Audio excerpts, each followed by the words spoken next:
Hello friends, welcome to our YouTube channel astrology tips Hindi में। आज की वीडियो लॉकडाउन के चलते कन्याएं ना मिले तो कन्या पूजन के 2 उपाय। हिंदू धर्म में शक्ति की उपासना के पर्व नवरात्र का अपना विशेष महत्व माना जाता है। नवरात्रि माता दुर्गा को समर्पित है। हिंदू पंचांग के अनुसार 13 अप्रैल से माँ दुर्गा का चैत्र नवरात्र शुरू हो चुका है। मान्यता है कि चैत्र नवरात्र को ही सृष्टि का प्रारंभ हुआ था। नवरात्र पर्व माता दुर्गा के प्रति आस्था और विश्वास प्रकट करने वाला पर्व है। नवरात्रि पर्व 9 दिनों तक मनाया जाता है। नवरात्रि के 8वें दिन माँ महागौरी की पूजा अर्चना की जाती है। इस दिन नियमित पूजा के साथ ही घर में हवन भी करवाया जाता है। नवरात्रि में अष्टमी तिथि का काफी महत्व होता है। नवरात्रि में पड़ने वाली दुर्गा अष्टमी को महाअष्टमी के नाम से जाना जाता है। अष्टमी के अगले दिन नवमी तिथि पर नवरात्रि का समापन होता है। इस दिन माँ आदिशक्ति भवानी के 9वें स्वरूप माता सिद्धिदात्री का पूजन और कन्या पूजन करने के पश्चात नवरात्रि के 9 दिनों के व्रत का पारण किया जाता है। नवमी तिथि में ही भगवान श्री राम का जन्मोत्सव भी मनाया जाता है, इसलिए चैत्र नवरात्रि की 9वीं तिथि को महानवमी और रामनवमी कहा जाता है। कई लोग अष्टमी तिथि पर कन्या पूजन करते हैं तो कई लोग नवमी में।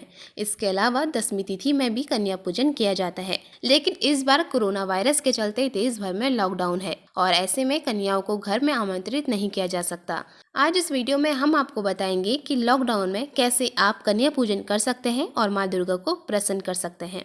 इससे पहले अगर आपने हमारा चैनल एस्ट्रोलॉजी टिप्स हिंदी में सब्सक्राइब नहीं किया है तो आज ही सब्सक्राइब करें, जिससे आपको हमारी वीडियो का नोटिफिकेशन सबसे पहले मिले। साथ ही बेल आइकन को भी जरूर क्लिक करें। तो चलिए अब वीडियो स्टार्ट करते हैं। सबसे पहले जानते हैं कि किस उम्र की कन्याओं का करें कन्या पूजन। धार्मिक मान्यताओं के अनुसार नवरात्रि कन्या पूजन 2 वर्ष से लेकर 10 वर्ष की आयु तक की कन्याओं का करना उत्तम माना गया है। कन्या पूजन में 9 कन्याएं देवी दुर्गा के 9 रूपों को दर्शाती है। कन्या या कंजक पूजन में 9 कन्याओं और एक बालक का होना काफी शुभ माना जाता है। शास्त्रों में 2 साल की कन्या कुमारी, 3 साल की त्रिमूर्ति, 4 साल की कल्याणी, 5 साल की रोहिणी, 6 साल की कालिका, 7 साल की चंडिका, 8 साल की शांभवी, 9 साल की दुर्गा और 10 साल की कन्या सुभद्रा मानी जाती हैं। अब बात करते हैं लॉकडाउन में कैसे करें कन्या पूजन। देश भर में लॉकडाउन की स्थिति चल रही है। ऐसे में कन्या पूजन के लिए घर पर कन्याओं को आमंत्रित करना काफी मुश्किल काम है। ऐसे में समस्या आती है कि बिना 9 कन्याओं के कन्या पूजन कैसे करें। आप कन्या पूजन के लिए अपने घर की बेटी, भतीजी या कोई अन्य कन्या है तो उसे देवी का रूप मानकर कन्या पूजन करें। लेकिन कन्या की उम्र का ध्यान अवश्य रख लें।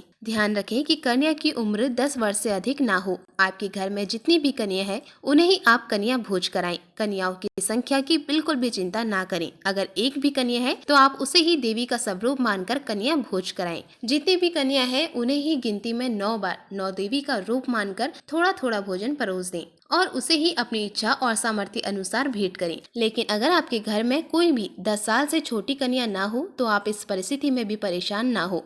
सबसे पहले कन्या पूजन के लिए प्रसाद तैयार करें। प्रसाद जैसे पूरी, हलवा, चने, छोले, खीर और अन्य मिष्ठान। ध्यान रखें कि माता रानी का प्रसाद पूरी शुद्धता के साथ तैयार किया जाना चाहिए। अब अपने घर के पूजा स्थल में देवी दुर्गा को कन्या का रूप मानकर उन्हें ही कन्या पूजन में आमंत्रित करें। सबसे पहले आप माँ भगवती के सामने एक घी का दीपक प्रज्वलित करें। फिर हाथ में थोड़ा जल लेकर कन्या पूजन का संकल्प लें कि इस नवरात्रि में आप दुर्गा को ही कन्या मानकर कन्या पूजन कर रहे हैं और उनसे ये कन्या भोज को स्वीकार करने की विनती करें। माँ को इस तरह से कन्या भोज कराएं जैसे आपके सामने ही कोई कन्या बैठी हो। सबसे पहले एक चौकी में माँ की प्रतिमा को स्थापित करें। अब माँ को रोली, कुमकुम और अक्षत से तिलक करें। अब माँ को भोग अर्पित करें। माँ को कुछ दक्षिणा भी अवश्य भेंट करें। कन्या पूजन के बाद जब आप भी अपने व्रत का पालन करें तो माता रानी के प्रसाद से ही करें, यानी जो भी प्रसाद आपने माता रानी के भोग के रूप में लगाया है उससे ही अपने व्रत का पालन करें। फ्रेंड्स, अगर आपको ये वीडियो पसंद आई हो तो कमेंट बॉक्स में जय माता दी जरूर लिखें।